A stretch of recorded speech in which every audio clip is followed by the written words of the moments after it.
It's a great pleasure to welcome everybody. Unfortunately, I can't say see everybody, but I realize that you're out there somewhere. And just a couple of little announcements to begin with. The well-known series that we run at the British Museum called Reviewer Meets Reviewed, which is organized by our indefatigable librarian, Ted Goodliff, is going to take place completely virtually this year. And if you look at our website, that program is now set up and can be seen for the rest of this year. And we look forward to those seminars enormously. The format there is, of course, that the reviewer discusses the book with the author, and they're always absolutely fascinating. If you haven't already become a fellow of the RAI, then I would warmly encourage you to do so. We get no government funding at all. And so every fellow is absolutely vital to us, and it would be a great pleasure to welcome you. And we turn then to our speaker for today, whom we have been hoping to welcome in London for really quite a long time now. And it's an unexpected bonus of the present situation we find ourselves in that we can indeed welcome him here today to give us a virtual seminar that we're looking forward to enormously. Carlos is an extremely distinguished anthropologist, and among his many accolades that you can see by looking at the description of the seminar and at his website in the University of Arizona, is that he has recently been awarded the Boas Prize of the American Anthropological Institute, and he'll be talking about his research indeed to the AAA when they have their virtual ceremony next month concerning this very prestigious award. The title of his seminar today is Necro Narco State Dynamics, the Transformation and Mirroring of the US and Mexican Nations of the Southwest North American Region. So thank you very much, and we welcome Carlos now to deliver his seminar. Thank you very much, David. Very much appreciate the invitation and this possibility of providing you with a point of view that I think is going to be different from the normative one presented in relation to the interdynamics between Mexico and the United States. There's an old Mexican saying uttered by the former dictator of Mexico, Porfirio Diaz. And he said, quote, "Poor Mexico, so far from God and so close to the United States," unquote. This captures a number of non-celestially induced layers that are crucial to understanding the present economic, political, social, cultural, and linguistic dynamics of what I've termed the Southwest North American region. And the emergence of extreme militarism on one side and the creation of narcotics influence and managed semi-state on the other, as well as its increasing militarization. These, from my point of view, are symbiotic mirrors of a low-intensity applied US military doctrine on the one hand, and the emergence of extreme militarism on one side and the creation of a narcotics influenced and managed semi-state on the other, as well as its increasing militarization.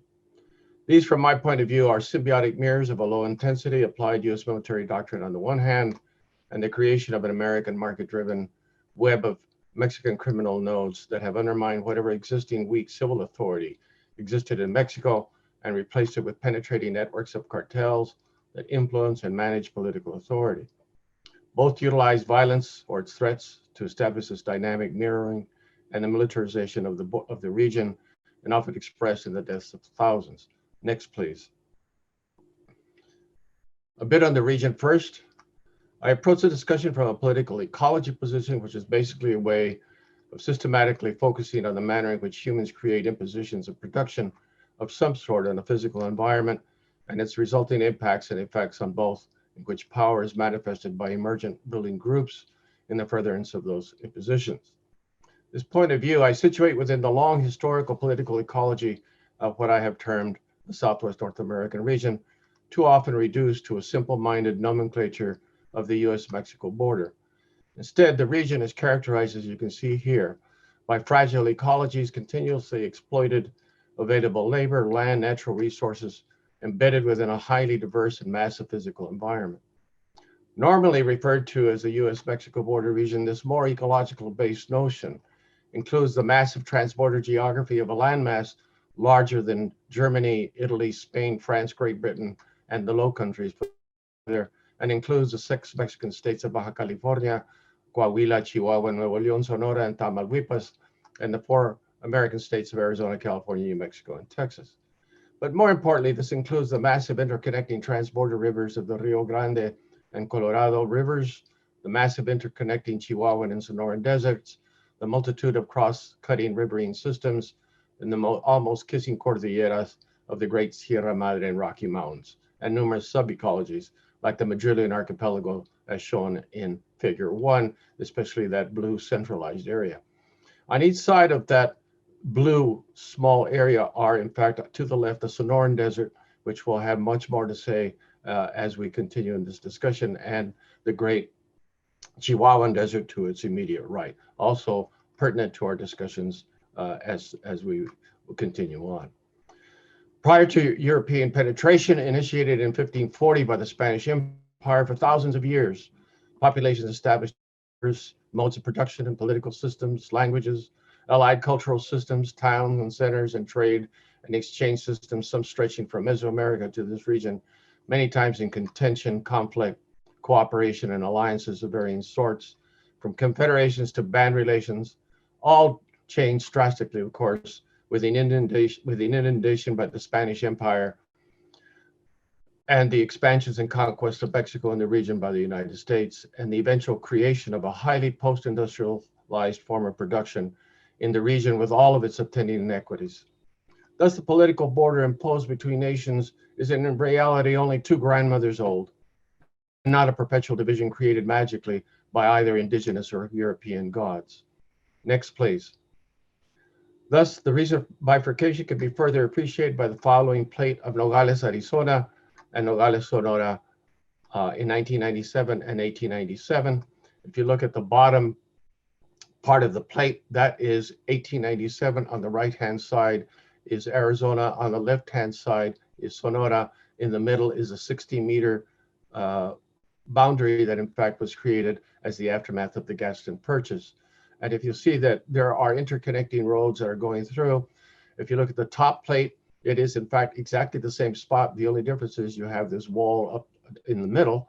And if you remove that wall, you will, in fact, find it to be a very large parking lot, and really, in many ways, indicates the integration of the political economy of the entire region. So for the last 160 years, since 1848, after the American conquest in 1853 with the Gadsden Purchase, promulgated at the point of a second gun, unequal and almost equal relations of contention, grudging and active cooperation, uneven and almost even trade, complex cultural influences, political disagreements and agreements, uneven and partially beneficial economic integration of various dimensions, and most importantly, transborder labor migration have been at the forefront of the political ecology of the region, with the actual 2,000-mile border crisscrossed by humans, animals, goods, rails, roads, and highways. But there's a central characteristic to all this movement, and this is what Heyman and Alarcón have so eloquently summarized them. Other features of the contemporary, quote, other features of the contemporary border have their roots in the marked inequality in wages and social benefits, political systems and legal regimes, and cultural codes that emerged over time in this peasant worker with capitalist linkage. Key, quote, is the way in which such inequalities are coordinated into exploitive combinations. They refer to these in the present as global apartheid, which in the American side consists of racialized and subordinated workers inside, quote, inside the high wage and high consumption space on the US side of the border.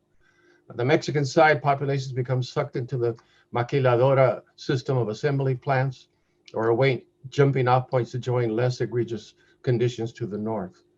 Such inequalities become naturalized and congealed in the social and cultural identity of Mexicans, American or Mexican citizens on both sides of the border bifurcation, as a kind of generalized commodity identity. This identification precluded intellectual promise or capacity to be useful to fulfill the labor needs on both sides of the region, and on the northern side, expelled during economic downturns such as the Great Depression, when hundreds and thousands of Mexicans and their American-born children were, quote unquote, repatriated south in the 1930s.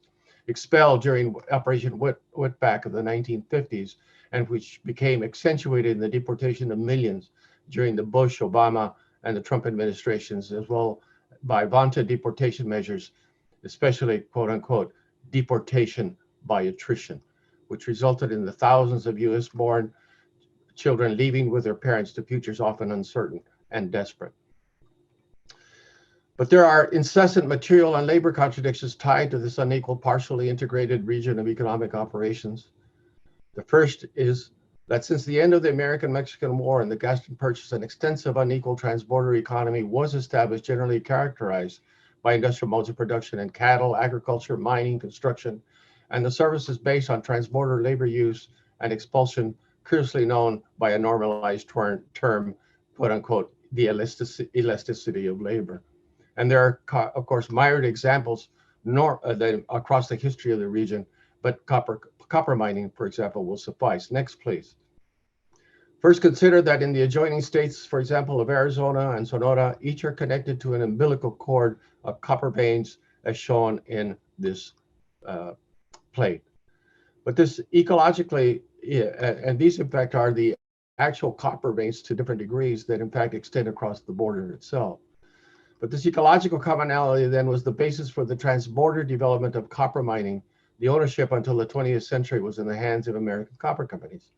Indeed, most of northern Mexican agriculture, mining, water development, and of course, King Cotton was in the hands of American companies with mere enterprises just across the bifurcation of the border itself. Thus, the transborder economy was structured in the following manner between 1878 and 1910.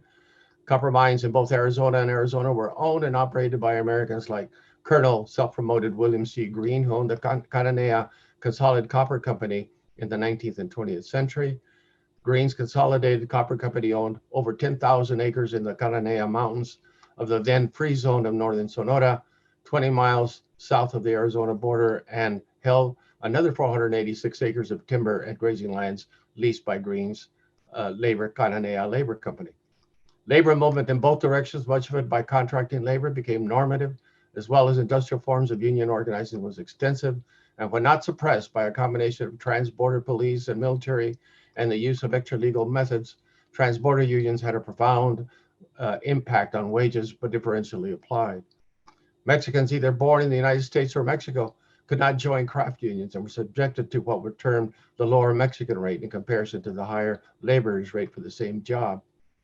The spread of American industrial agriculture and the remnants of the Mexican Republic by such companies as Anderson and Clayton in Sonora and the International Company of Mexico of Chihuahua was made possible in Sonora by the Mexican Railroad built by the Atchison, Topeka, and Santa Fe to link Guaymas to the Arizona border to the north.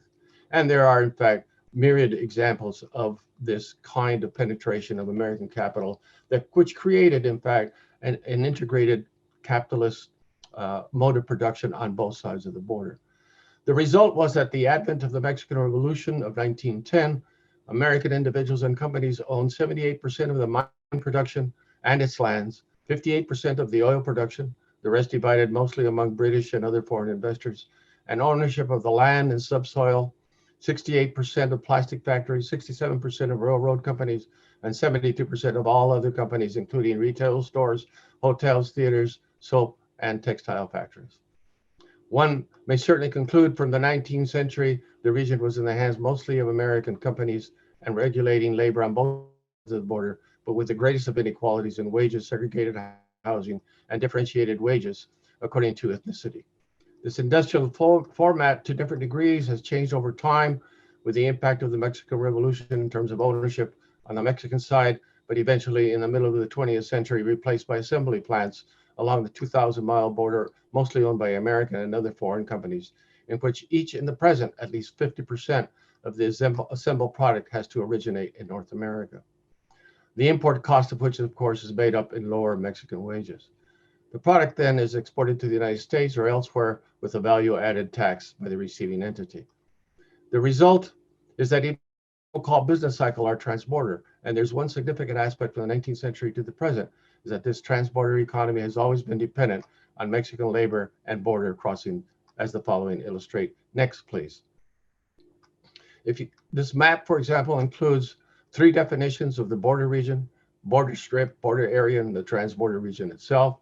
The map also identifies some specific non-border states, especially in the Midwest, in the US as well as in Mexico. Some non-border states have accounted for a significant share of overall U.S.-Mexico trade. Finally, the map also reports the location of major urban areas within the transborder region and the aforementioned non-border states. And attention to regional configurations rather than a borderline would seem to be more fruitful to understand economic and social dynamics of the huge expanse of peoples and places. But there are also other remarkable phenomena that are important to understanding this region and eventually the way in which they now mirror each other militarily. The region has a remarkable increase, in fact, of Mexican migration, especially since the 1970s. Next, please, represented below in this graph. If you will notice, you have an accelerating curve between 1850 and 2012, in which all Mexican origin population in fact to 2012 accounts for about 33.7 million persons, of which 11.4 are of Mexican origin. So that according to the research, Pew Research Center, quote, in 1970, fewer than 1 million Mexican immigrants lived in the US. By 2000, the number had grown to 9.8 million. By 2007, it reached 12.5 million. Since then, the Mexican-born population has declined as the arrival of new Mexican immigrants has slowed significantly. Today, 35% of Hispanics of Mexican origin were born in Mexico, and while the remaining 2/3, 65%, were born in the US, with among them, half of them have at least one immigrant parent. Next, please. But there are migration steps, in fact, that are responsible for this. Now, what have been the sources of growth from 1970 to the present? Mexico's agricultural miracle of the Green Revolution ceased in 1965, and demographically, the population increased from 1970 to 1990 from 50 million to 90 million, so that food began to be imported again. As well, peso devaluation struck the cost of many basic goods glued to a peso devaluation, as well as increasing public debt. In part, these costs were somewhat offset by the oil boom of the 1970s, and then oil depression preceded by spending binges by the 1980s. Devaluation occurred again, capital flight increased, corruption exploded, and by 1987, the inflation rate was 159%. Austerity measures were put into place to pay the debt, wages dropped, and basic commodity prices arose. Then Mr. NAFTA was introduced in 1994. Imported American corn itself, heavily subsidized, was exported and basically drove small Mexican corn producers out of business, with its domestic corn production dropping 50% and some figures, in fact, as high as 66%. Consequently, large-scale migration from south to north, and with it the rise of drug trade in earnest as a corporate enterprise organized by Mexican cartels. From 2010 to the present, more Central Americans than Mexicans migrated north due to violence, extortion, and gang murders, the latter of which were basically generated by deported Salvadorian gang members from Los Angeles, California. We do not have the time to discuss this aspect more fully. Structural integration, next please, of the regional economy is detailed by the following plate. As you can see this, taking into account both imports and exports, the United States trades close to $700 million in goods and services with Mexico, more than $400 million in freight across the US, Mexico by truck, and nearly $80 million by rail in 2018. US exports to Mexico support a combined 12 million US jobs in exporting companies and their suppliers. Large percentages of the content of Mexico manufacturing exports to the United States, in fact, are imported from the United States itself through cross-border supply chains and production sharing. Next, please. And these are basically key facts of the US border Mexico production sharing, but that in red is really striking. US source materials made up 51% of the value in Mexico's processing exports. Before the pandemic and 4 years ago, the pedestrian traffic was over 21 million. Next, please. And automobile passengers was over 40 million. And was over 40 million and 76 million passenger cars. In terms of people traffic, the annual number of persons crossing is 137 million to work, visit, play, conduct business, or simply cross to get a hamburger. Remittances account for $37 billion in 2019. Carlos, So, Yes. Sorry for interrupting you. I need to make sure I'm with the right slides. I think I'm not with the right slides. Pedestrian and car traffic. It's a slide of thousands of cars. Okay. I think it says pedestrian and automobile traffic. That's correct. Perfect. Thank you. Sorry for interrupting. No, that's fine. And this is a perfect example of what this movement entails. Next, please. This provides you then with a mapping of those areas in which you have pedestrians and personal crossings and personal vehicles. And these are the largest areas in which all of these crossings occur.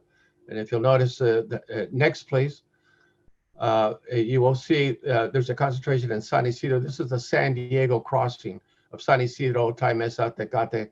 And you'll see that in 2018, there were almost 10 million pedestrian crossings just in 2018 alone, 14.5 million personal vehicles, and 32,058 buses. Next, please. And now we come to the crux of the presentation. And this in fact, are the basic topics that we're going to be taking up. And I call this the rise of the Necro-Narco twins. Here then lies the enormous contradiction that has emerged over the last 40 plus years, and especially since 1978. The rise of the American Necro state apparatus that now extends directly and indirectly to El Salvador, and the rise of the Narco state, which extends throughout Mexico and onto the border arenas in terms of commerce, trade for guns, and the infusion of millions of dollars of drugs for a hungry American market. With it is the development of extra-legal authorities of the cartels, so that even in some areas of northern Mexico, pathways to crossing the border by drug traffickers are controlled by a sort of cartel custom house with a barrier stopping human traffic before entering the environs of U.S. desert territory. But let us meander a bit in terms theoretically and say that the Necro state is an offshoot of Mbembe's necropolitics, quote, as the political making of spaces and subjectivities in and in between of life and death, and the subjugation of life to the power of death, so that diverse, quote, weapons, unquote, weapons are deployed in the interest of maximum destruction of persons and the creation of death worlds, new and unique forms of social existence in which vast populations are subjected to conditions of life, conferring on them the status of living dead, unquote. And of course, for our purposes, the state apparatus funded by citizen taxes and contributions make possible a powerful apparatus to conduct the actions necessary to implement such practices, many times made through reasoned pitches and reasonable and sometimes mythical rationalizations. There are many times backed by what Mary Pratt has suggested as the seeing man syndromes, which are appealing constructs like protecting our borders or keeping the killers and murderers on their side of the border, and sometimes in the guise of medical rationales for maintaining cleanliness and free of infections of the others, or eliminating, quote unquote, foreign workers and their unfair competition, and so on. Thus, actions resulting can be innocently portrayed as only offering protection to legal citizens and safe places for children to grow and prosper by keeping out the brown hordes. But there's another crucial element from the point of the state, in that in reality, to carry out the actions necessary, it is imperative, as Diaz, Barriga, and Dorsey have termed it concomitantly, is the rebordering of state sovereignty by extending its legalized use of surveillance, violence, force, and repression prior to and beyond its Concertina Wire and 20-foot border walls with slicing capacities are only part of the expression of the development of the Necro state process. But this, of course, is part of a more global process of building walls, and Diaz, Barriga, and Dorsey cite the literature in that since 1989, nations have, quote unquote, constructed or begun the process of constructing over 70 border walls in a variety of countries from Botswana, Zimbabwe to the United States, Mexico. But as will be seen for the latter, the wall was specially created not just to keep people out, but to move them into inhospitable deserts, which become weapons of death. For the region in competition for the rival use of space, quote unquote, the US and Mexican governments declared it a zone of two militarized conflicts: the war on terror, i.e. the aftermath of 9/11, and the war of drugs, justifying the legal exceptions and the deployment of lethal weapons that ended up targeting migrants and refugees, according to Gisonite. Next, please. The following table then provides a shortcut matter of seeing the increasing militarization between 1978 and 1972 and followed by the post-9/11 developmental process. And I'm not going to go through all of these, but just to give you an indication of the kind of equipment that in fact that has been generated between those two periods, between 78 and 92, everything from helicopters to night vision equipment, coordination, and especially the second one, border region enforcement examples, coordination and integration, for example, by networks of electronic surveillance techniques. You have an integration both vertically and horizontally, which are very dangerous for other reasons. Next, please. Table 2, selected equipment and operational characteristics, basically the same, but slightly more expanded. Thus, post 9/11 from 2001 to 2020, the Central Coordinating Agency of Homeland Security, and that includes ICE, Immigration and Custom Enforcement, has increased 15-fold in personnel, and armaments have switched from pistols to M16s, which are automatic weapons, and first used in Vietnam in 1965, and the creation of SWAT and Special Operation Teams, some of the latter of which most recently have been introduced by the Trump administration to quell protests in some of the American cities concomitant to the rise of the Black Lives Matter movement. Coupled to detection dogs, vehicle barriers, surveillance equipment such as sensors, floodlights, tripwires, cameras, mobile observation towers, radar blimps, P-3 Orion surveillance aircraft, more helicopters and drones, and importantly, the integration of networks of military, homeland security, and ICE with state and local enforcement alert and databases and links. But strongly associated with the Necro process is the use of terror to disguise, prevent, or remove any and all incriminating or oppositional communications of arrest, detention, and violations of law and procedure in regard to undocumented and even citizen persons. Next, please. The most recent example of which Carlos, is the, yes. Where are we meant to be? Right now, you're at Immigrant Nation. It's a picture of an ICE policeman and a undocumented who is in fact has a undocumented person up against the wall. You see that? Okay, it's still from Immigration Nation. That's it. Okay, I did not get it. Sorry. We'll go on. Yes. Okay. All right. A still from this episode of Immigration Nation shows people who were arrested by Immigration and Customs Enforcement in New York, including someone who was not in the intended target. So we have moved then from, next please, from link fences to steel walls to concertina wire to steel and concrete walls of the use of violence and force a la Trump, as the following illustrate. And we will see these in 1 second, but first I want you to really take a look at that concertina wire. This is exactly the same concertina wire that was used in Vietnam, and it's used, in fact, in many military operations. And the steel structures themselves, I'll show you these in a bit, are designed to hurt so that the barriers are a multiple of 20-foot steel walls, which easily slice off slipping fingers, and its base cemented protruding boulders, which serve as a certain injury-inducing method to persons slipping and falling, and is not just knocked unconscious, but grievously hurt with broken limbs, necks, spines, and heads. It's extreme violence exemplified by, in fact, Border Patrol's officers who shoot across the border. Next, please. This shows now then the wall now completely enthralled with and integrated with concertina wire.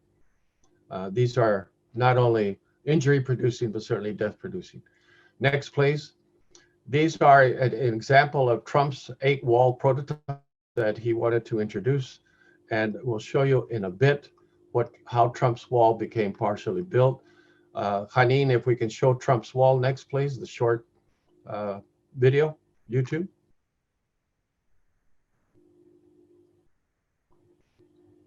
And let me know when you get to about half of it.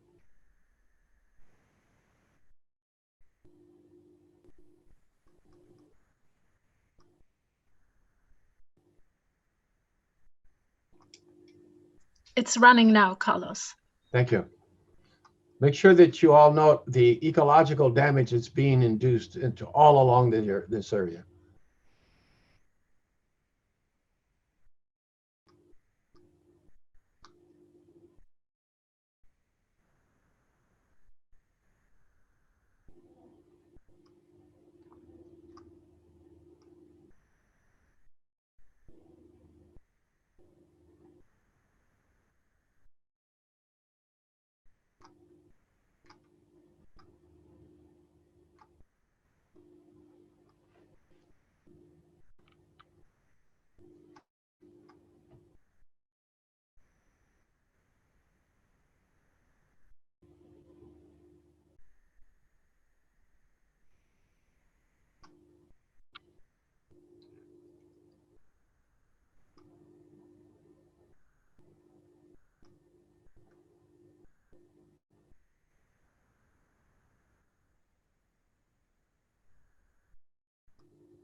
We could stop here, Hanin, if you'd like.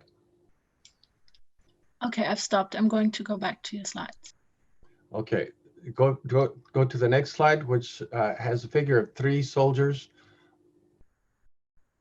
on a bridge across the Rio Grande. Yes. Okay. Now, in order to, in fact, to have done all of this, that is building these terrible walls, all conservation, riparian laws, and environmental protection laws were set aside for these and other similar projects, as well as the development of internal surveillance apparatuses, checkpoints, and roving checkpoints as far as 100 miles north of the border itself. And these are, this particular slide is in fact a representation of 3 American Army soldiers armed to the teeth, standing on a bridge, in fact, in between the Mexican side and the American side of the Rio Grande. Mexican origin populations are often targeted, citizenship or no, and some subterfuge is necessary, such as pasting on military decals in front and back windows to give notice of having earned Necro citizenship. That is a sort of legitimizing identity of having served in the military, and therefore partially legitimate in a plethora of ways, quote unquote, by enacting patriotic citizenship, as Barriga and Dorsey have suggested. But there's one last element of the Necro state, which ultimately is the most death-dealing instrument, and that is the use of the political ecology of the region to try to ensure the funneling of migrants into the deadly deserts of Arizona and the Chihuahuan Desert, and buttressed by internal checkpoints as well. The following plates show the major checkpoints along the border, specific ones in a smaller area of the Nogaleses, and do not include rolling checkpoints set up randomly. Next slide, please. And these are all the permanent checkpoints all along the border.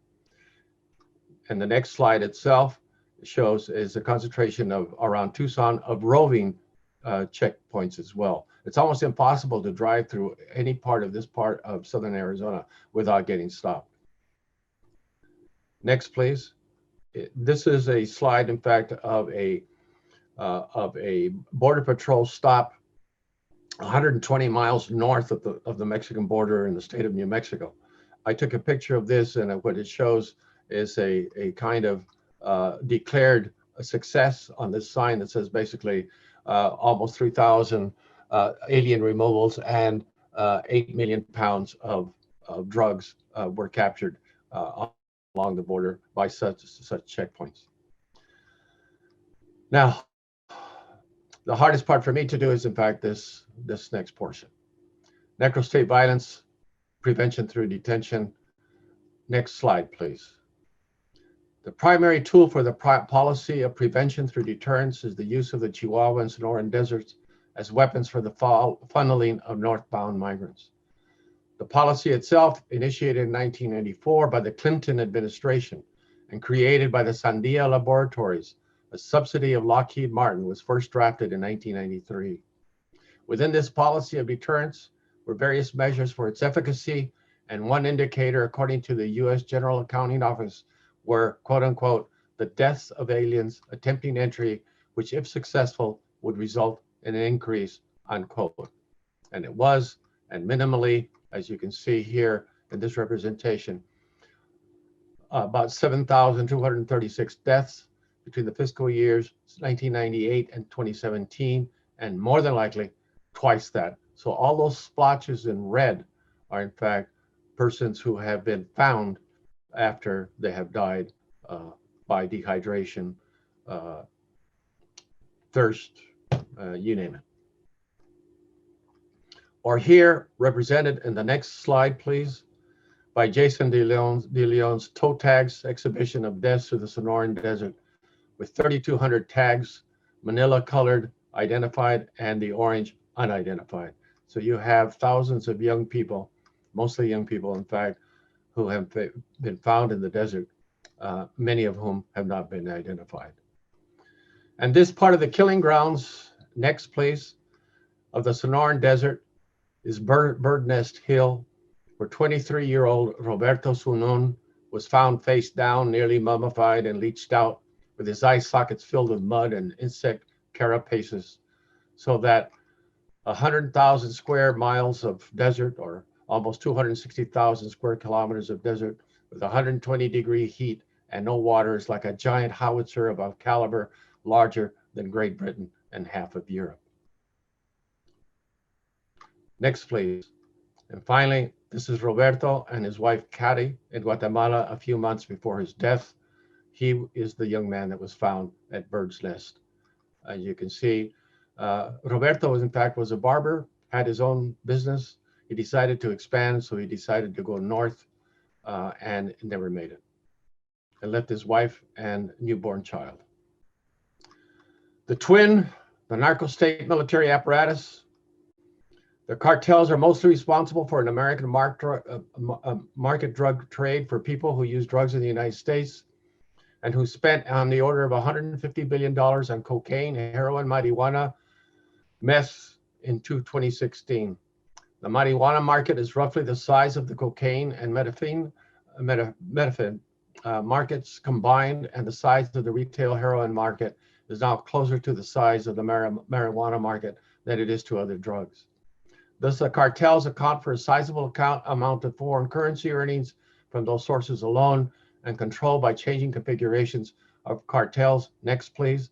As shown immediately below, many times splintering and regrouping because of military action or internal low-intensity wars for plazas or areas of control. And you can see from the left-hand part of the plate, you see the various cartels that are in fact distributed with especially the Chapo Guzman in light green, and Chapo Guzman, and then the right-hand version of it with the expansion of that cartel and the introduction of new cartels in red. The impact of cartel violence, numbering in the thousands in Mexico, is egregious, with new cartel morphs emerging as shown above. It doesn't include the latest mutation of arms trafficking of the U.S.-Mexico border. According to the Congressional Research Service, overall, since 2006, many sources maintain that Mexico experienced roughly 150,000 murders related to organized crime, which is about 30 to 50% of total intentional homicides. In addition, the government assesses more than 40,000 Mexicans disappeared. The international war on drugs until the present presidency of Mexico has basically resulted in fragmentation of the cartels with it rising levels of violence, so that in 2019, 17,000 homicides in a 6-month period were committed. The cartel's most recent escapades literally was to take over the capital of the state of Culiacan to free Chapo Guzman's son, who had been arrested by President López Obrador's new national police force and the Mexican army. But they were outgunned and tactically outmaneuvered, and the president himself ordered the release of the Guzman's son from custody, so that in fact the Chapo Guzman cartel wouldn't destroy the capital itself. With unlimited funds to use for bribes of top officials in police and judicial enforcement, such as a top officer of the Felipe Calderon administration ending in 2012, who was arrested in the States for the enormous bribes he received from the Sinaloa cartel, is just one example. If bribes are not accepted or journalists not cowed, violence is the most assured method of steering public fear, and includes the killing of 12 journalists in 2019, 37 mayors in 2018, and in one case, a mayor was killed 2 hours after taking office, are clear indication of civil suppression by the cartels. And next slide, please. And here we show the mayor of Texcoco, only a few hours from my original field site, on her second day in office, who was killed by gunmen in the town of Texcoco. Such killings were made possible by an intensive market for weapons illegally imported by the cartels. According to data from the Bureau of Alcohol, Tobacco, Firearms, and Explosives, of the 106,000 guns recovered by law enforcement as part of the criminal investigations in Mexico from 2011 to 2016 and submitted for tracing, 70% were originally purchased from a licensed gun dealer in the United States.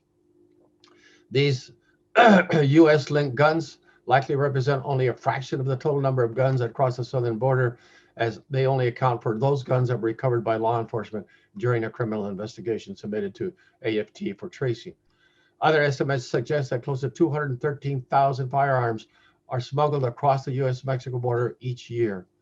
According to U.S. Government Accountability Office, Nearly half of the US sourced guns recovered in Mexico are long guns, which include high caliber semi-automatic weapons such as AK and AR variants.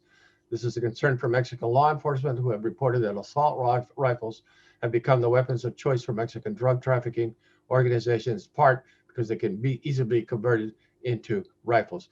Next slide, please. The GAO also reports that from 2009 to 2014, the majority of the crime guns recovered in Mexico that were originally purchased in the United States came from the southern border states, 41% from Texas, 19% from California, and 15% from Arizona. As well, and very importantly, is the increased militarization of the cartels with former Mexican and Guatemalan special forces and special operations soldiers who were originally recruited by the Zetas and who then took over the organization. What followed were recruitments of these specialists by the cartels to even things up. Thus, as the aftermath, next slide please, is the creation of trained insurgent companies, highly militarized at one extreme end of the cartel militarization process to the standard cartels, but all of whom are well weaponized, as this illustrates. And on the left-hand side, of course, you see the well-organized and well-trained cartel soldiers, as well as an armored car, home-built, but nevertheless quite effective.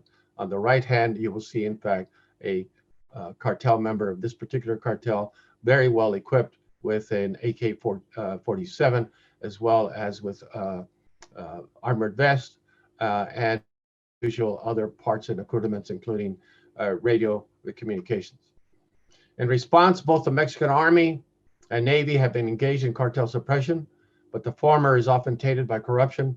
Among the top divisional generals with the former Secretary of Defense, next please, General Salvador Cienfuegos under Peña Nieto, arrested in Los Angeles, October the 15th, 2020, for trafficking and money laundering by the U.S. Informant Agency. Here you see, in fact, Cienfuegos on the right-hand side and to his left being visited by the former Secretary of Defense, General Mattis, a former Marine.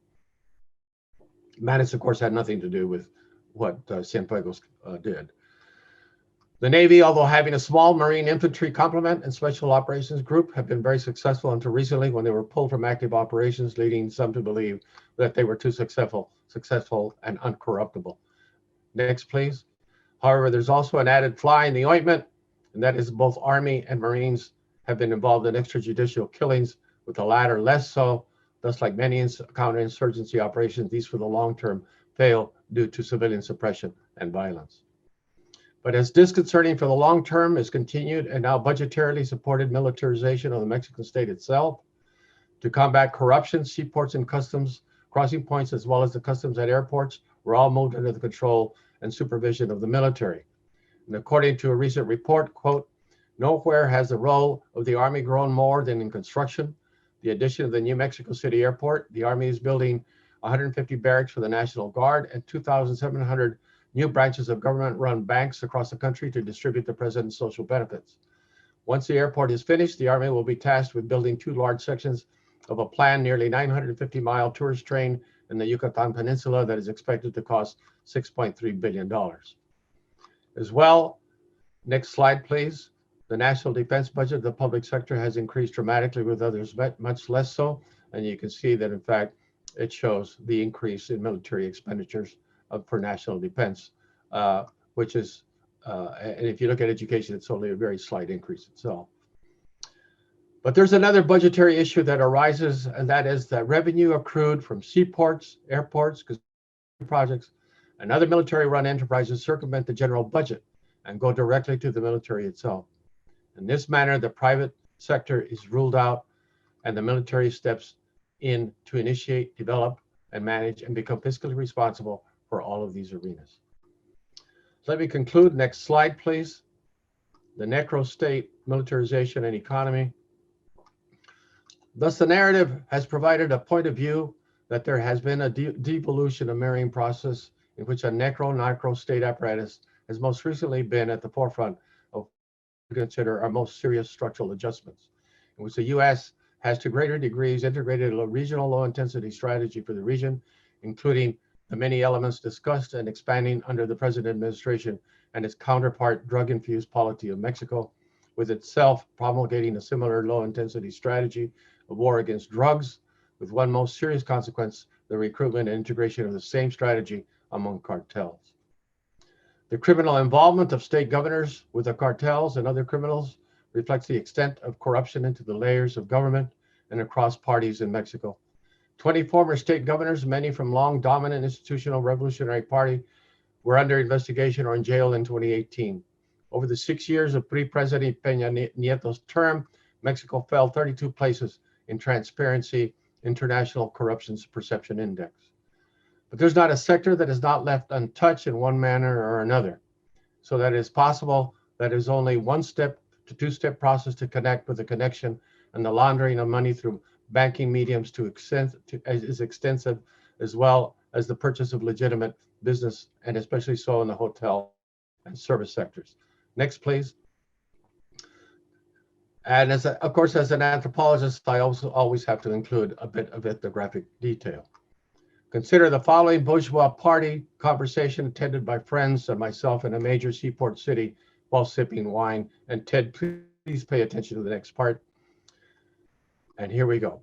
I'll only indicate the Spanish version, and then you can read the English version on your own. ¿Por qué los gringos tienen tanto miedo? Figure 1 to figure 2. ¿Por qué los gringos tienen tanto miedo de lo que cruza la frontera? Figure 2 to 1. Porque tienen miedo de que los terroristas islámicos crucen también. Figure 3, slowly approaching from a few feet away, and obviously having heard the interchange and saying, no pasan. Figure 2 to 3, ¿y por qué no? Figure 3 to 1, ¿por qué no? He then smiled briefly and walked away. Figure 2 to 1, and out of earshot of now absent 3, ¿estás situado? Figure 1 to 2, in low voice, parece.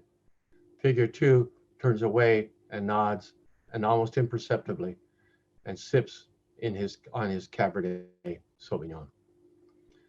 Coupled with political impunity and cartel aggression, the Mexican working, middle, and elite sectors are often silenced, corrupted, and forced to exile. Many just keep their heads down. Mediums of communications are silenced by the killing of reporters, and non-reporting has become a norm except for those taking extraordinary chances, such as, next slide, please, Mirosalva Breach, killed in 2017, Jorge Armenta, killed in 2020. Drug money then has become the top 5 sources of foreign exchange for Mexico, and not too far from remittances, which now supersedes oil revenue. But to provide you with a final sense of this issue is the integration in Mexican popular culture of the effect of these dynamics in this period of the COVID dynamic. Next slide, please. And this is a slide of El Chapo themed sanitizing gel and face masks in Guadalajara, Mexico, for distribution by the imprisoned drug lord's daughter, Alejandra Gazelle Guzman. Clothing company is part of a campaign to help cash-strapped elderly people during the coronavirus outbreak. And this shows, in fact, the mask with Chapo's face, as well as these antibacterial sprays. Semi-final comments, next, please. And large flies in the ointment. The Trumpian license, civil rights amended, Necro citizenship, Almo, where art thou, Almo, slanting and jiving and getting by. Trump built his wall as well as prevented asylum seekers and has effectively moved the borderline to the southern Mexican border with a Mexican president known as Almo, sending his newly generated national police force to block people like Roberto from coming across and forcing them to the killing grounds in exchange for not being tariffed to death. Next slide, please. Just to remind you that these are real people we're talking about. As well, Trump has used national defense funds to build those sections of the wall not funded by Congress, and of course goes against his political platform of having Mexico fund this impediment.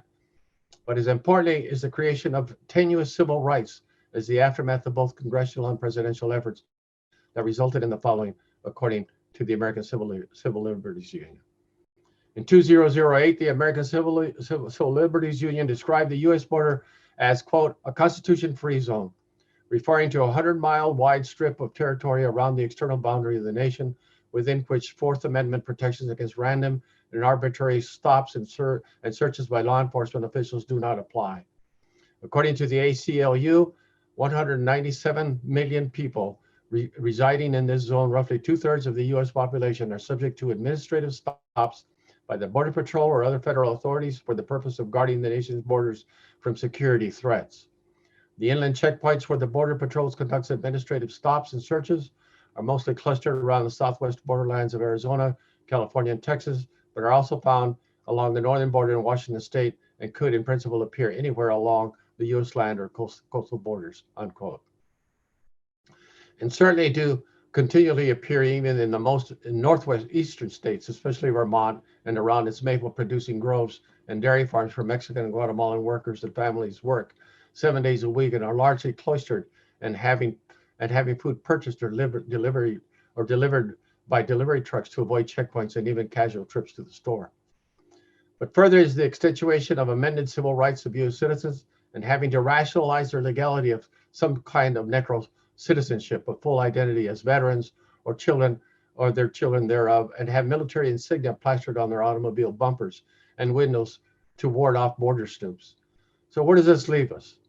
It leaves us with the hope that although Biden was part of the Obama administration of having deported more Mexicans and Guatemalans than the previous 3 presidents, and including Trump, that at least the low-intensity warfare will shift back to non-militarized law enforcement, and that Mexico manages to gain some sort of political authority that renders the market-driven drug trade less attractive to generations of Mexicans now laid low by the impact of the virus. But there is as well as the narco-military development of the Mexican state, which seems to be headed in even more low-intensity warfare, the control of major sectors of the Mexican economy by the military, and the direct budgetary access to the military itself. These do not bode well for the long-term civilian institutional development. On the other hand, at the quotidian level on both sides of the region, populations, especially of Mexican origin, on a day-to-day basis, deal with the aftermaths and impacts of these processes, mostly by slanting past impediments, jiving and dancing around powerful forces, and trying to get by and depending mostly on extended family members, friends in low places, and educating their children the best they can, while surviving when they should not, and excelling when they should not be able to do so as well. Finally, there's a new wrinkle proposed by colleagues Slack and Martinez, and they say, quote, "We argue that incidental exposure to violence and crime began as an implicit aspect of immigration enforcement and has grown into one of the central tenets of current policy. We take a feminist geopolitical approach to connect the post-deportation experiences of migrants to the policies of deportation, incarceration, and punishment levied against them by the US government. Migrants, especially those apprehended through the criminal alien program, have been returned to Tamaulipas in concentrated numbers despite its violent reputation, also to Tijuana and to other parts of the border. The process of criminalization have led to a system that prioritizes punishment for migrants, meaning that we cannot extricate experiences that occur after removal from enforcement measures that create those situations. These practices are directly connected to the current wave of policies aimed at stopping asylum seekers, including metering, where people are made to wait at the border to apply for asylum at the port of entry, and remain in Mexico program known as migrant protection protocols. We argue that enforcement is more complex than prevention through deterrence narratives, and exposure to non-state violence in Mexico has slowly become a more integral part of enforcement plans, unquote. Thus, enforcement via cartel violence has become one more weaponized measure extended by both twins to discipline unruly persons seeking to find a better life for themselves and their families. Thank you very much, colleagues.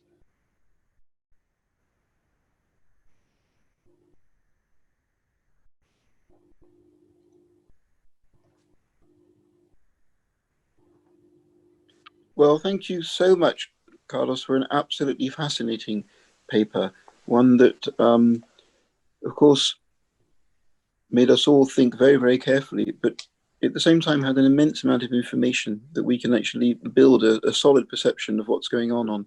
So we really are greatly in your debt.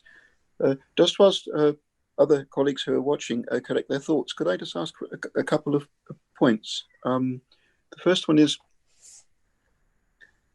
we had a very, very beautiful macro picture, but could you give us a little bit more detail about the way, for example, these developments over the last few decades have affected the area where you first conducted field work from the point of view of the people who are living through this on the ground? There is a general anxiety that Mexican origin population feels on the U.S. side of the region because of the political intensity on wholesale enforcement. All of our studies have shown that, in fact, if you look at, since the majority of Mexican families, regardless of how long they've been here, have someone that's related or someone that they know that may be undocumented or not. All of our studies show that the greatest anxieties, in fact, expressed by Mexican origin families on the northern side of the region are those who are already citizens, not necessarily undocumented persons. And the reason for that is that the citizen takes it upon herself or himself to protect their cousins or their aunts or their uncles or their friends who may or may not be, who may be undocumented, as well as they're able to speak English fluently. And so listen and hear then the microaggressive remarks of those around them that speak about the population itself and undocumented status. On the southern side of the region, the anxiety is very obvious in many Mexican households, where there are fears not only because of the random violence that occurs because of the cartels, but also because of the infiltration of corruption within police authority as well. And so there's a generalized anxiety on both sides of the border for different reasons that are the aftermath of these conditions. And militarization, of course, only increases that. Where one, in fact, traveling in southern Arizona, I was born, by the way, in Nogales, Arizona, right on the border. As a matter of fact, just as a side narrative for you, my mother was pregnant with me and visiting relatives in Magdalena, Sonora, which is 16 miles south of the border. And on the way back, she started getting labor pains with me. And I was born in St. Joseph's Hospital, which was right next to the cyclone fence of the border itself. And my mother said that, in fact, my crib was next to the window, next to the cyclone fence, with my feet towards the south and my head facing north. And that's just an indication of how all of us, many of us, are integrated physically, ecologically to this land, to its water, to its desert, to all of those areas that have been defiled by this awful border wall and by the policies, in fact, that have been generated in this region, and not paying attention to in fact, its asymmetrical economic integration, which is we live on a daily basis in one way or the other. So to give you an indication, then, that there is this widespread anxiety that wasn't there. I can remember as a child crossing back and forth across the border without hardly any notice. And that's because people realized that, in fact, it was a cyclical process in the region itself. And people don't fundamentally understand is that this was conquered territory. This was not given up readily. There was a war that lasted 2 years with American troops landing on Veracruz and American troops entering Mexico City and remaining there until the Treaty of Guadalupe Hidalgo was in fact signed. But ever since then, it's been a fact that the population has always been treated as foreigners in their own land. And this is part of the, if you want, part of the complexities, the historical and cultural and linguistic complexities of the region, which many people regard only from an Eastern point of view, that is, from an Eastern part of view of the United States, or even Mexico really doesn't regard this as an integrated region, except for Mexicans who live in the region itself. Well, thank you. That's extraordinarily interesting. And the other thing I was going to ask you is when you're faced with this kind of macro problem, how do you then, as an anthropologist, try to influence policy? Do you have specific steps that you try to take? Yes. And the first step was to create an institution which addressed those issues. So we created the School of Transborder Studies with the blessing of the president of Arizona. By the way, it's Arizona State University, not the University of Arizona. I was, in fact, my first 2 degrees were from the University of Arizona, and I'm from Tucson. But there's a great deal of rivalry between Arizona State University and the University of Arizona. I'm very, very sorry. I do apologize. No, you have to remember, I'm a Tucson guy. That's where the University of Arizona is. Right. Well, I live on the outskirts of Tempe, where Arizona State University is. But thankfully, the president, Michael Crow, took real chances to create this right in the middle of all of the anti-immigrant policies that were generated in the state of Arizona. And so the School of Transborder Studies itself is an attempt to deal with this at the levels of policy by training cadres of what we would call intellectual guerrillas. So much of our curriculum is in fact focused on both practical methods and also academic methods in order to decipher policies and have them then create their own venues and their own avenues of impact. So we have had a number of our own graduates who have created their own social service agencies. They've created, for example, in one case, their own union, labor union. And so we're able to affect it that way. We are, first and foremost, academics, as you well know. And so the practitioner within us insists that, in fact, our best role is to create the opportunities to train young people, in fact, to organize and, in fact, to impact policy at many levels. And we've been successful in doing that. Well, great. That's a lesson for all of us. Now let's have a look at some questions. We have one already sent in advance from Jean Starr, and she would like to know whether the effect of NAFTA in reducing the price of maize, of corn, and impoverishing many Mexican farmers in turn had an impact on the emergence of the drug cartels. And do you think there's a connection? Yes. There's a connection in that you have many farmers who have been forced to work, for example, as mules. And crossing, I know, for example, you didn't even have to go to south. Here, the Mexican state of Sonora and the Mexican state of Sinaloa. Sinaloa is only one state down from Sonora. Sonora is only one state down from Arizona. In the Mexican state of Sinaloa, I know quite a few farmers who, in fact, had become drug mules because what they did is in two trips, carrying 72 pounds of marijuana on their backs and crossing the border from Nogales to Tucson. Only 2 crossings they were able to fund then their own crops in Sinaloa. So the drug trade itself has provided a source of resources for some persons who, in fact, were basically put in bankruptcy because of the advent of American corn. Yes, very much so. Yeah, I suppose it then becomes very, very difficult for them to restart a farm. Once a farm has gone under, then rebuilding it again must be extremely complicated once the infrastructure has gone, the people have gone, the networks have gone. Yes. Yeah, the only thing that keeps it alive, very frankly, are remittances. Yeah. It is probably now the 3rd or 4th largest source of foreign currency in Mexico. Yeah. And the remittances, by the way, even in spite of the viruses, have not decreased, they've increased. And that's the other part. The remittances play a crucial foreign currency role throughout the Republic of Mexico, and especially in the transborder region itself. That's the only thing that's keeping alive many of these farms as well, and also the construction and building of homes.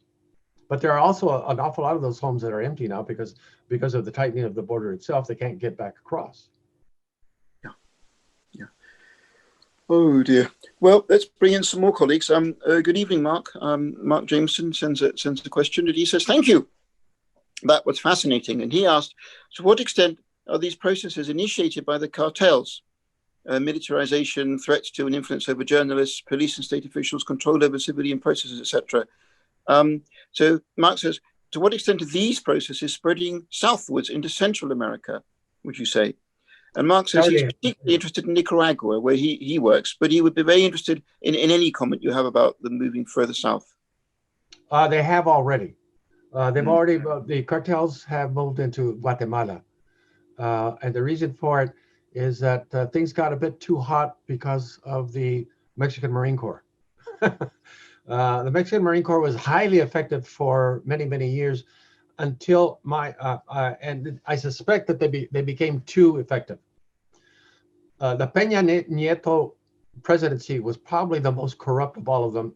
There is some evidence that Peña Nieto himself received, I think, a $10 million bribe in order to turn the other way. And in spite of this, the Mexican Navy itself remained incorruptible. And they were very effective. And so some of the cartels have already moved south into Guatemala. And is there anything that these states can do to prevent their spread?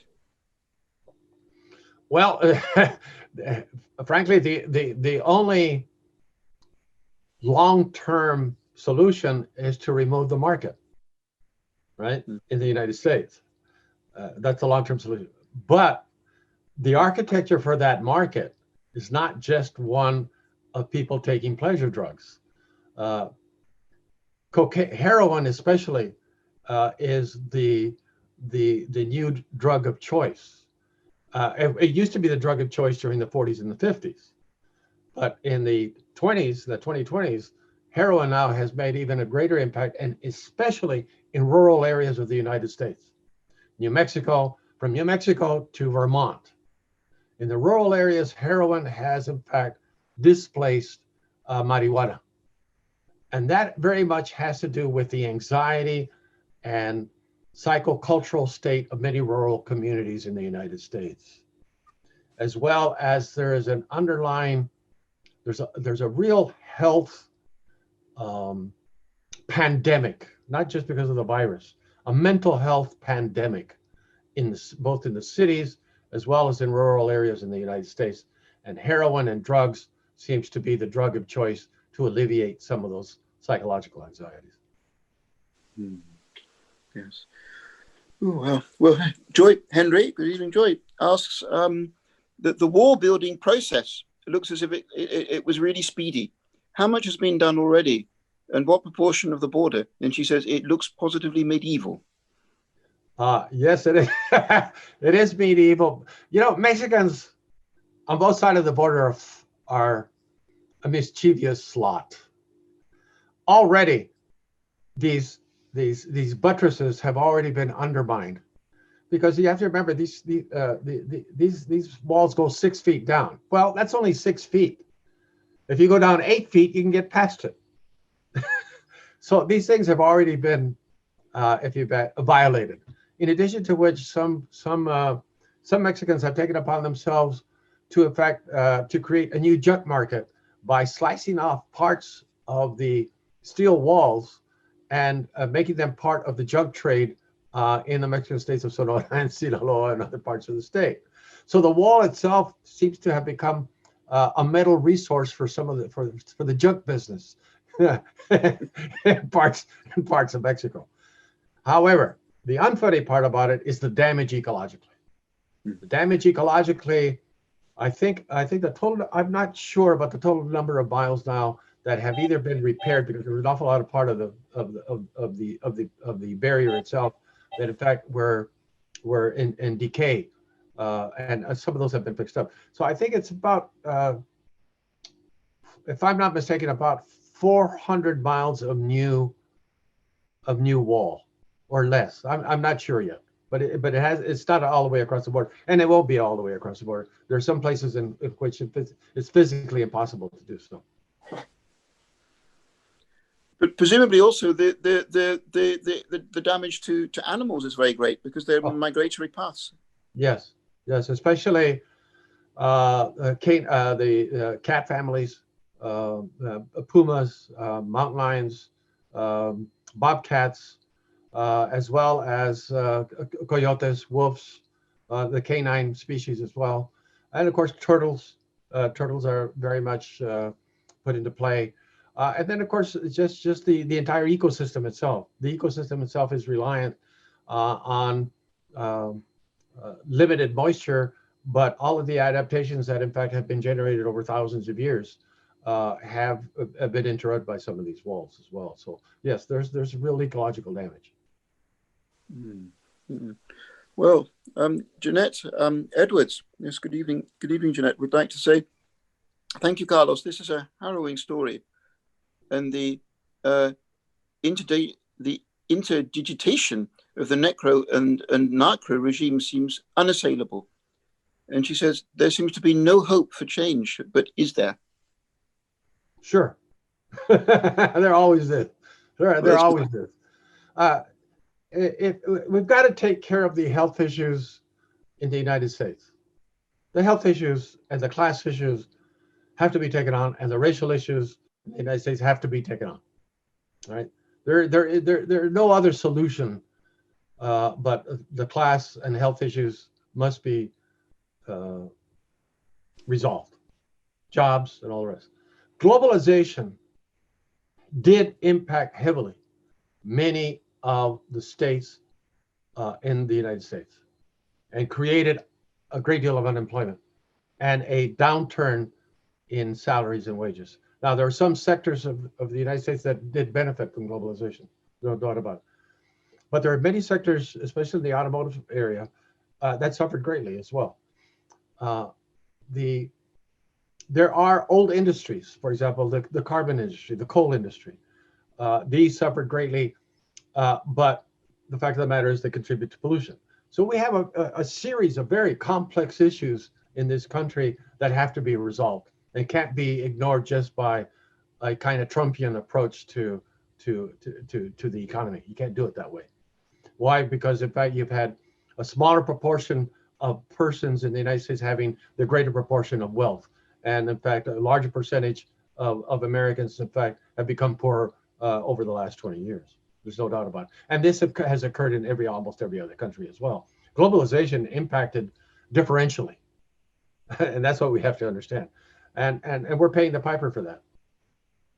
So yeah, there are solutions, but these have to be coordinated solutions between countries, and certainly without borders. Without borders in the sense that the solutions are on a global scale now. Yeah. When they were building the wall, was there any local resistance? Oh God, yes. How did that work itself out on the ground? Oh yes. As a matter of fact, for example, in South Texas, a lot of these walls were built right next to institutions and into homes. So there would be signs that were put up by the residents themselves: "No wall here," or the FUCK word, FUCK the wall.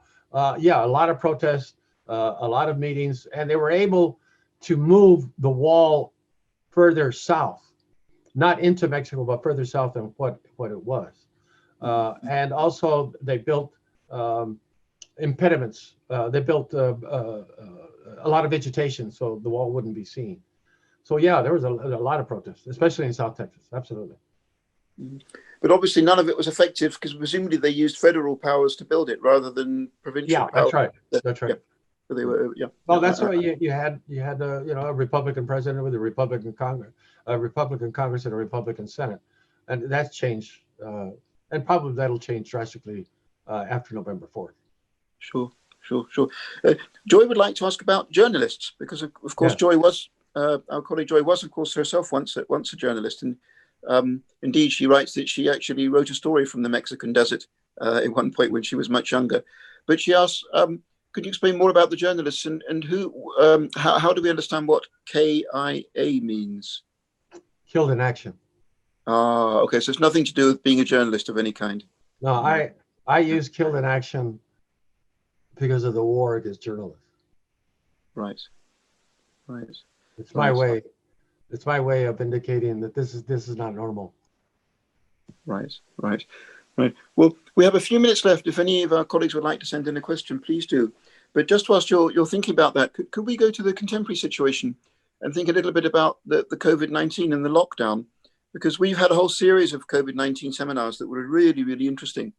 And various aspects seem to be common. And one of them was the tendency for a lockdown to become militarized. Did you see this phenomenon in where you were at all? Or was it purely civil entities enforcing the lockdown? Civil. It's purely civil. Purely civil. On both sides of the border. Mm. And was the impact? Oh, so you mean at the border? Mm. Oh no, at the border is military very much involved in closing the border. Yeah, the border is closed for an awful lot of sort of quote unquote unnecessary pedestrian traffic. But the fact of the matter is, there's been an increase in truck traffic. You see, green here being money. Green always supersedes anything else. So you have an increase in traffic. That is of truck traffic, rather than a decrease. But you have, in fact, almost a 50% decrease in pedestrian traffic, 50% decrease in automobile traffic, and certainly a 50% decrease in bus traffic. Yes, absolutely. What's interesting is that in the Mexican border state of Ciudad Juarez, there have been a great deal of protests not to permit Americans to come into Chihuahua, because evidently they don't wear masks when they go into Mexico, and they're accusing Americans of spreading the virus. The fact of the matter is, the infrastructure in Mexico is not all that good to maintain a real health conscious environment. Mm. And does that differential health access to health had any impact during the virus period? Oh, absolutely, sure. How does that work out? Well, Mexico doesn't have the health system to be impacted in this particular manner. There are states specifically that are more impacted upon than others. For example, the Mexican state of Sinaloa, Mexico City certainly, and that's because of the density of the population. But you don't have the health infrastructure to be able to take care of this like you would in England or in the United States. Even then, even right now, we're having a huge spike in this country. And there are areas already of the United States in which the hospitals are already being overwhelmed right now at this moment.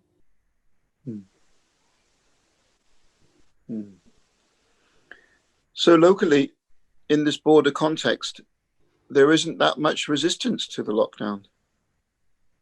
There is resistance, yes. There's a resistance to wearing masks because it's become a political symbol promulgated by Donald Trump and his cohorts under the guise of protecting the right to free speech, right to assembly, right of religion, and so on and so on. So especially for rural areas, some of the more military-oriented groups, like the Patriot Boys, some of the right-wing skinheads, these groups who are highly militarized are the ones who show up at marches, who show up at different public events, allegedly to protect the public. But some of these guys have shown up to some of our election areas as well. But they're generally, they're also they're dangerous. They're dangerous groups, and they show up in the most unexpected places, and they've been given a great deal of support by the comments made by Donald Trump in public ways. Yes. So there is that. There's an underlying conflictive dynamic in this country now. That's very much present. That very much has to do with the rhetoric that Trump initiated even very early in his campaign, calling Mexicans murderers and rapists, attacking Muslims, and really dismissing Black Lives Matter and the killing of young Black men by police forces. This kind of dismissal licenses groups like these military groups to, in fact, come out of their corners. Very much so. It smacks of the same kind of fascism that was promulgated in the 30s in the United States as well as in England. You know, very much so. That's Same kind of verse, some of the same kind of diction and narratives. You know, they are the aggrieved ones. They are the ones who are picked on, and so on. And there's no solace. And of course, associated with that is the whole notion of whiteness. There's a racialism behind this as well, and especially in the recent immigration policies that Trump has initiated are very much reminiscent of the pre-1920s in the United States, in which only "quote unquote" white immigrants were allowed into the United States. Yeah. And I think we've got time just for one last comment, really. And there may be some things that you would like to say, but I would be very interested to know how academics survive in Mexico faced with the influence of the cartels. Can universities more or less run normally, or is it very difficult for them? It's difficult.